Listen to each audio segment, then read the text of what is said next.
నమస్తే, welcome to our channel. నేను మెస్సిరి. దిల్ రాజు పెళ్లి వీడియోల పైన మీడియాలో చాలా ట్రోల్స్ వస్తున్నాయి. అయితే దీనిపైన ఆ నిర్మాత సంచలన నిర్ణయం తీసుకున్నారు. అది ఏంటి అనేది మనకు వివరించడానికి మనతో పాటు ఉన్నారు ప్రముఖ సీనియర్ జర్నలిస్ట్ జగదేవ్ గారు. నమస్కారం సార్. నమస్తే సార్, ఇప్పుడు చూస్తుంటే దిల్ రాజు గారు ఒక స్టేట్మెంట్ ఇచ్చారు.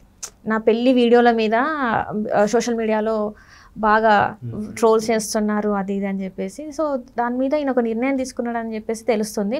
అంటే ఇలాంటి నిర్ణయం తీసుకొని ఉంటాడు సార్? అసలు నిర్ణయం అంటే ఏం లేదమ్మా, ఇండస్ట్రీలో ఆయన ఎన్నో డక్కా ముక్కలు తినేసి వచ్చేసాడు. ఒక డిస్ట్రిబ్యూటర్గా, ఒక థియేటరు నడిపించే వ్యక్తిగా, ఎగ్జిబిటర్గా, ప్రొడ్యూసర్గా ఇవన్నీ చూసింటాడు. నాకు తెలిసి ఆయన దిల్ సినిమాతో ప్రొడ్యూసర్ అయిన కదా, నితిన్ గారు. యాక్చువల్గా వివి నాయక్ డైరెక్షన్లో అది ఫస్ట్ మహేష్ బాబు గారికి అనుకున్నారంట. మహేష్ బాబు గారికి డేట్స్ అది కుదరకపోవడంతో నితిన్కి పెట్టి తీసుకున్నారు. అప్పటికి నితిన్ ఇంకా అప్కమింగ్ హీరో, జయము లాంటి 2-3 సినిమాలతో హిట్స్లో ఉన్న వ్యక్తి. అయితే ఒక్కసారి దిల్ రాజు గారు, అతని పూర్తి పేరు ఏదో ఉంది సంథింగ్, దిల్ రాజుగా పేరు వచ్చింది. అయితే వెంకటేశ్వర రాజు ఏదో సంథింగ్ ఆయన పేరు, అందుకే వెంకటేశ్వర ఆర్ట్ క్రియేషన్స్ అని ఉంటుంది. సో అయితే అప్పటి నుంచి కూడా ఆయన ఇండస్ట్రీని చాలా చూసేశాడు. అంటే ఆల్మోస్ట్ అది 2002 అనుకుంటా, 2002 దిల్ సినిమా.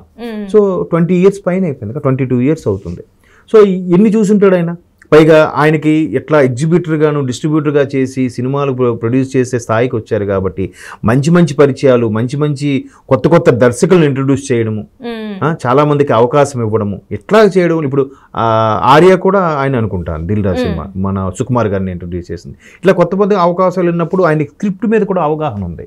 సో మంచి స్క్రిప్ట్ సెలెక్ట్ చేసుకోవడం, సజెస్టివ్గా తీసుకోవడం, ఇట్లాగ చేయడం వల్ల ఏమవుతుందంటే ఆయనకు ఒక మంచి పేరు వచ్చేసింది. గుడ్ విల్ ఉంది, ప్రొడ్యూసర్గా గుడ్ విల్ ఉంది, మంచి స్టోరీ సెలెక్షన్ అనే గుడ్ విల్ ఉంది. అంటే ఒకప్పుడు రామానాయుడు గారి సినిమాలను ఎలాంటి ఒక గుడ్ విల్లో దిల్ రాజు గారి మూవీ అంటే ఆ బ్యాండ్ రన్ కూడా ఆ గుడ్ విల్ అయిపోయింది. సో ఆయనకి పాపం దురదృష్టవశాత్తు మొదటి భార్య చనిపోతే ఇప్పుడు జీవితంలో మనిషికి తోడు అవసరం. పైగా ఇటువంటి ఇండస్ట్రీలో చాలా హడ్డిల్స్ ఉంటాయి, తలకాయ నొప్పులు ఉంటాయి.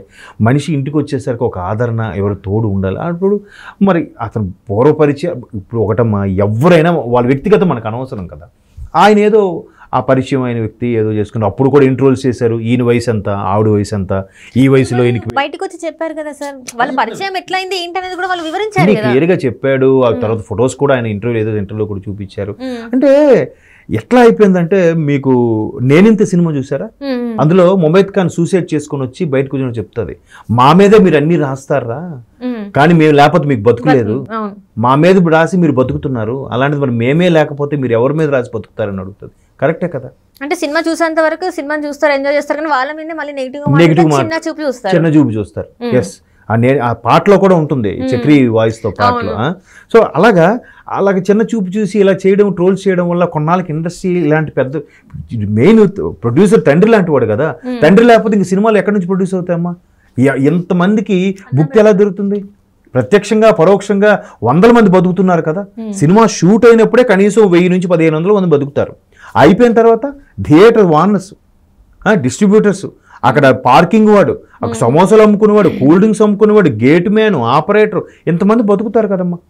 మరి అవన్నీ ఆలోచించుకుని ట్రోల్స్ చేస్తే ఆయన ఎన్నో చూసి ఏం కాదులే అని లైట్ తీసుకుంటున్నాడు కాబట్టి సరిపోయింది. కానీ లేదంటే అలాంటి వాళ్ళు డిసప్పాయింట్ అయ్యి కొంతమంది మనస్తాపానికి చెంది కూడా సూసైడ్ చేసుకునేది ఉన్నాయి కదా. రంగనాథ్ గారు చూసాం కదా మనం, ఆయన ఒంటరితనం భరించలేక చేసుకున్నానని చెప్పారు, లెటర్ రాసి మరి చెప్పారు. మరి ఆ ఒంటరితనంకి ఎందుకులే అని చెప్పి ఆయన మెంటాలిటీకి, ఆయన ఏజ్ తగ్గట్టుగా, ఆయనకి బిహేవియర్ తగ్గట్టుగా ఒక సూట్ అయ్యి ఒక ఇల్లాలు వచ్చింది, చేశారు. ఇప్పుడు ఆ బాబు పుట్టాడు, హ్యాపీగా ఉన్న వాళ్ళకి లేని బాధ. దానికి కూడా ట్రోల్స్ చేశాను, తాతయ్య అయినాక కూడా మళ్ళీ అని చెప్పేసి.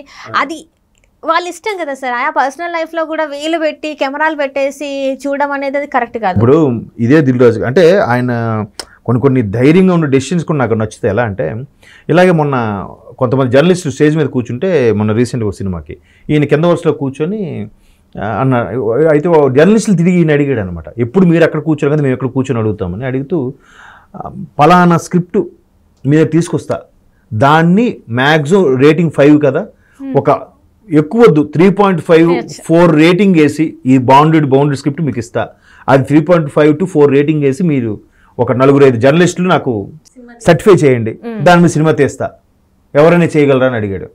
అప్పటికి ఒక ఆయన అంటే ఎవడు చేయగలడమ్మా, తప్పకుండా సార్ మేము చేస్తాం సార్ అంట. ఏం చేసేది, అంత ఎంతో అనుకుంటేనే అవ్వలేదు. చిన్న ఎగ్జాంపుల్ చెప్తానమ్మా. కలేజా సినిమా ఉంది. కలేజా సినిమా థియేటర్లో ఆడలేదు, ఫ్లాప్. అసలు విపరీతమైన టాక్, నెగిటివ్ టాక్ కదా. మరి ఇప్పుడు టీవీలో వస్తే మొత్తం ఇంటిల్లి పాది కూర్చొని చూస్తున్నారు, దానికి రేటింగ్ ఎక్కువ వస్తుంది, యాడ్స్ ఎక్కువ వస్తున్నాయండి. అవును. అలాగే ఆటోగ్రాఫ్ సినిమా ఉంది, అది కూడా అట్టర్ ఫ్లాప్ సినిమా. కానీ ఇప్పటికీ వస్తే ప్రతి ఒక్కడు కూడా లైఫ్ ఏదో ఒక మలుపు ఆ సినిమాలో కనెక్ట్ అవుతాడు కదా.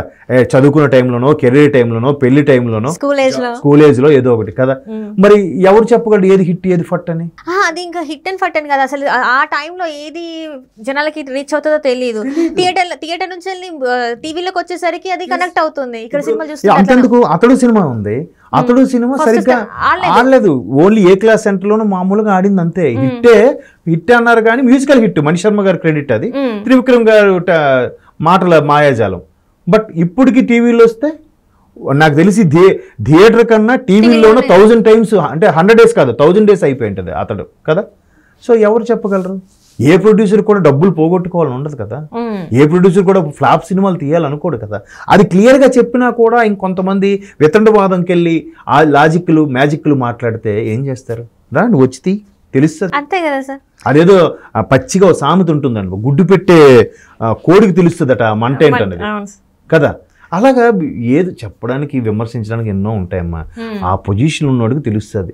ప్రొడ్యూసర్కి ఎంత ఎంత ఎంత ఇంట్రెస్ట్ తెలుసా అమ్మా ఇండస్ట్రీలో, అది ఎవరు మాట్లాడరు. ఇంక ఛాన్స్ దొరికిందా ట్రోల్స్, ఆయన భారీ విషయాలు మీకు ఎందుకయ్యా.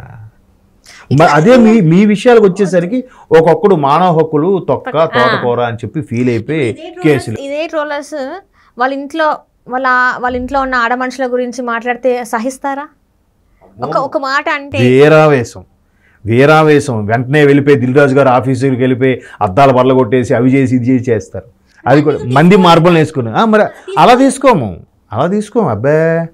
మరి మీరు అన్నప్పుడు వీళ్ళు ఎలా తీసుకో, ఒకవేళ కంప్లైంట్ చేస్తే పరిస్థితి ఏంటి? సో ఇవన్నీ కాకుండా అందుకే ఆయన సింపుల్గా ఈ ఏనుగు వెళ్తుంటే వెనకేవో వెంటపడి అరుస్తూ ఉంటాయంట అన్నట్టు అలా ఆలోచించుకొని ఆయన వదిలేశాడు. ఇండస్ట్రీ అటువంటిది. ఇప్పుడు ఫర్ ఎగ్జాంపుల్ వరుస పెట్టి ఒక 2 హీరోయిన్లతో ఆయన ప్రొడ్యూసర్గా అవకాశం ఇచ్చాడు అనుకో. ఆ హీరోయిన్తో దిల్ రాజుకి ఏదో ఉంది, నువ్వు చూసావా? లేదు, ఒక హీరోతో వరుసగా 2 సినిమాలు హీరో ఇది బ్యానర్ ఏదో ఉందిరా, హీరోకి హీరోయిన్కి కలిపి ఈడేదో ఈడేదో పక్కన చూసినట్టు వీళ్ళే కదా స్క్రీన్ ప్లే వీళ్ళు చేస్తూ ఉంటారు. ఇక్కడ అంటే ఇప్పుడు వీళ్ళకి అలవాటు అయిపోద్దమ్మా. కానీ ఇంట్లో ఆడవాళ్ళు ఎంత మానసికంగా వెల చెప్తారు. ఈ చిన్న చిన్న ట్రోల్స్ వల్ల రేపొద్దున భార్యాభర్తలు సఖ్యంగా ఉన్న భార్యాభర్తల దగ్గర ఆర్గ్యుమెంట్స్ మనస్పర్ధలు వచ్చేవా? మీరు అందుకే ఇలాంటి వాళ్ళు కాబట్టే ఆ ట్రోల్స్ చేశాడు అన్నాను. ఊరికే అదేదో మాట వస్తూ కోపం మీద మాట అంటే అది ఆయన లైట్ తీసుకుంటే పర్వాలేదు, లేదంటే అది నిజం కాకుండా నువ్వు ఎందుకు రియాక్ట్ అవుతున్నావు అన్నట్టుగా ఆర్గ్యుమెంట్స్ వెళ్ళిపోతాయి. కాబట్టి ఆయన నిక్కచ్చిగా ఏం చెప్తున్నాడు, ఇలాంటి రోల్స్ నేను ఎక్స్ప్లెయిన్ చేసినా మళ్ళీ వస్తూనే ఉంటాయి. ఏంటంటే ఇవాళ రేపు ఒక విధంగా సొసైటీని నడిపిస్తుంది, నాశనం చేస్తుంది సోషల్ మీడియా అని నా అభిప్రాయం. కొన్ని రకాలు, అన్నీ కాదు. అవేర్నెస్ క్రియేట్ చేస్తుంది కూడా సోషల్ మీడియానే. బట్ కొంతమంది మీద మాత్రం ఊరికే తెలిసిందే రాసేసి థంబ్నెయిల్స్లోనే భయంకరంగా ఉంటుంది. ఆ థంబ్నెయిల్ చూస్తే డబుల్ మీనింగ్ వచ్చేలా థంబ్నెయిల్ పెట్టడం, తీరా లోపలికి మ్యాటరిటీ ఏమి ఉండదు అక్కడ.